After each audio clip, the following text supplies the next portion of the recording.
Hi, this is Jeff Curto, and welcome to episode number 131 of Camera Position, the podcast about the creative side of photography. Well, the great psychologist Abraham Maslow once said, "If all you have is a hammer, everything looks like a nail." You've probably heard variants of that. If the only tool you have is a hammer, you tend to see every problem as a nail, or if all you have is a hammer, it's awfully hard to put in a screw.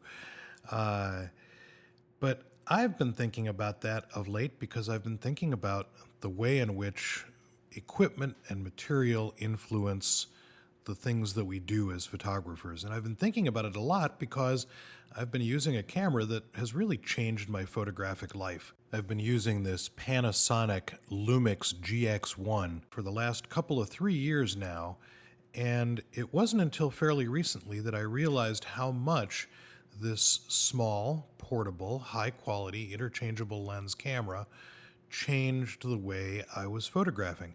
Now I know I don't spend a lot of time on Camera Position talking about technology and talking about the way in which technology works and so forth and so on. I don't really want Camera Position to be a how-to kind of a podcast or a camera review kind of a podcast, because there's plenty of those out there. But the whole idea of what it is that we do in photography and how it relates to the equipment and materials that we use is something that I've always found really interesting. And that idea of the right tool for the right job is something that I've recognized for a long time as a longtime view camera user. But it wasn't until I began to use this small camera that it really changed the way I thought about this process of using the tools that we use in photography. Now, again, for those of you who may not have been listening to Camera Position for a long time, I am predominantly, or I consider myself predominantly, a large format 4x5 view camera user. And I also have Hasselblad, which I have used for a long time in the past with film, and now have the good fortune to have a Leaf digital back for it. I had access to a Canon 20D. Give you an idea of how long ago that I had that, a DSLR camera that to me seemed big enough and heavy enough that I might as well use the higher quality Hasselblad with the leaf back. But this small camera is so wonderfully different. And let me sort of just describe, I suppose, what it is about this camera that has meant so much in terms of the creative output that I've been making with this. So part one is its small size. It's small, it's portable, it's lightweight. I have a few lenses for it, but none of them make the overall kit too terribly large. And it has the capability of putting an electronic viewfinder, which is an interesting device, a little eyepiece that goes into the hot shoe of the top of the camera and allows me to see the scene as I would photograph it. That electronic viewfinder means that unlike small format point and shoot style cameras, the camera feels to me much more like the traditional 35 millimeter style camera that I grew up using when I was a young photographer, using Olympus OM1s. And I suppose that may have something to do with it as well, as that I was used to using the smaller single lens reflex film cameras, smaller than the Nikons that were in fashion when I was growing up as a photographer in the 1970s. So here is this small camera, interchangeable lenses, high quality optics, and very large lens openings. Now again, as a large format, medium format user, I haven't been used to being able to use f1.7 to make photographs with, to employ that shallow depth of field and that wonderful creamy out of focus aspect that you can get from foreground and background aspects going out of focus. And being able to move around with the camera and work on the fly, not necessarily always having the camera mounted on a tripod. Again, a device that I have used probably more than than most photographers, or more than many photographers do, because of my emphasis on larger format cameras. I tend to use a tripod a lot, but this camera, by golly, I don't have to use the tripod all the time.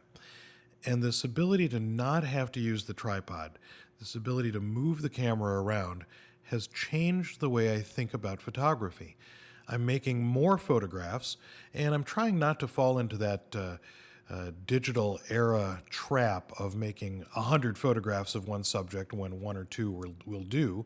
But I'm making more photographs, I'm trying more things, and photography has changed from being something that is a contemplative an experience, as it was for me with the large and medium format cameras, to a more on-the-fly kind of experience.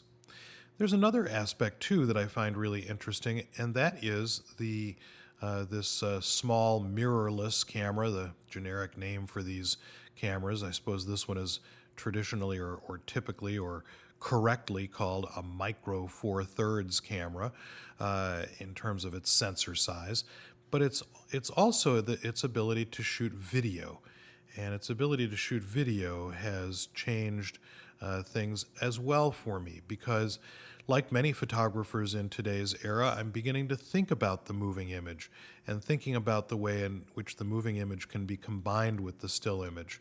And I've actually been working on a few projects that combine those two things together, still image and motion image, and telling stories that I could not tell with one or the other alone. So these things are really interesting to me, and I think it might be interesting for all of us to examine the materials, the equipment that we're using, and see how that equipment is perhaps limiting us in some way, because I know that I was being limited by my emphasis on the large format camera.